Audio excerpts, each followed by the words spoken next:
Assalamualaikum warahmatullahi wabarakatuh. Perkenalkan, nama saya Nestia Cindy, kelas YI1 jurusan Kompetensi Akuntansi.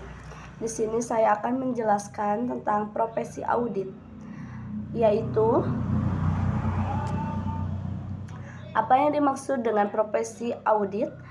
Auditor merupakan profesi seseorang yang berfokus kepada kegiatan auditing. Auditor biasa bekerja untuk mengaudit berbagai laporan yang berkaitan dengan keuangan dari suatu lembaga, instansi, atau perusahaan. Jika Anda tertarik untuk mencari jasa auditor, maka terdapat 3 syarat umum yang Anda perhatikan, yaitu 1. Mempunyai keahlian dan juga pelatihan yang cukup sebagai seorang auditor.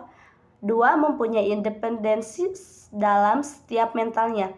3. Memanfaatkan keahlian profesionalnya secara cermat dan juga seksama. Tanggung jawab auditor. 1. Sistem akuntansi. Seorang auditor harus mengetahui secara pasti sistem pencatatan akuntansi dan proses transaksi serta menilai kecukupannya sebagai dasar dalam pembuatan laporan keuangan. 2. Perencanaan, pengendalian, dan pencatatan. Seorang auditor harus melakukan perencanaan, pengendalian, dan juga mencatat pekerjaannya. 3. Pengendalian eksternal. Jika seorang auditor berharap untuk mendapatkan kepercayaan pada pengendalian internal, maka sebaiknya mereka bisa memastikan dan juga melakukan evaluasi pengendalian tersebut dan melakukan compliance test. 4. Meninjau ulang laporan keuangan yang relevan. Seorang auditor harus melakukan peninjauan ulang laporan keuangan secara relevan dan juga seperlunya dalam hubungan dengan kesimpulan yang diambil dengan berdasarkan bukti audit laun yang diperoleh dan untuk memberikan dasar rasional atau pendapatnya terkait laporan keuangan perusahaan. 5. Bukti audit. Seorang auditor harus mendapatkan bukti audit yang relevan dan relevan agar bisa mendapatkan kesimpulan secara rasional. Jenis-jenis auditor.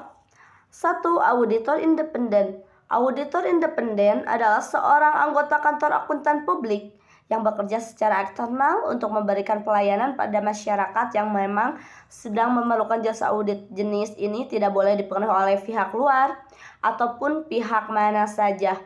Di luar negeri mereka seringkali disebut dengan CFA.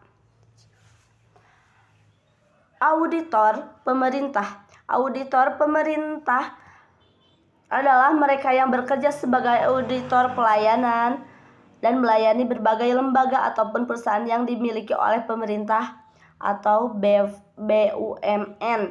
Beberapa tugas yang wajib dilakukan oleh seorang auditor pemerintah adalah untuk mengawasi aliran. Beberapa tugas yang wajib dilakukan oleh seorang keuangan dan juga praktek di instansi atau lembaga milik pemerintah di Indonesia sendiri. Auditor pemerintah terbagi lagi menjadi 2 bagian, yaitu auditor eksternal, auditor internal, dan juga auditor forensik, auditor pajak. Tahap melakukan audit. Tahap perencanaan.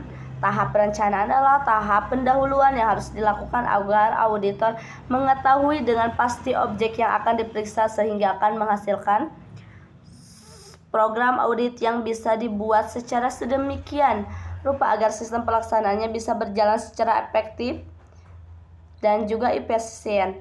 2. Mengidentifikasi risiko dan kendali. Tahap ini dilakukan agar bisa memastikan kualifikasi sudah dimiliki. Dalam hal ini diperlukan aspek sumber daya manusia yang berpengalaman juga referensi praktik terbaik. 3. Mengeluarkan kendali dan mengumpulkan bukti. Tahap selanjutnya, auditor harus melakukan evaluasi kendali dan menghimpun berbagai fakta melalui beragam teknik, termasuk di dalamnya melakukan interview, survei, observasi, dan melakukan review dokumentasi. 4. Mendokumentasikan dan mengumpulkan temuan. Tahap yang keempat dalam melakukan audit adalah melakukan pendokumentasian, menghimpun berbagai temuan, serta melakukan identifikasi secara tepat. 5. Menyusun laporan. Tahap yang terakhir ini mencakup tujuan dilakukan pemeriksaan, sifat, dan tingkat kedalaman yang dilakukan oleh auditor. Sebelumnya, terima kasih. Wassalamualaikum warahmatullahi wabarakatuh. Thank you.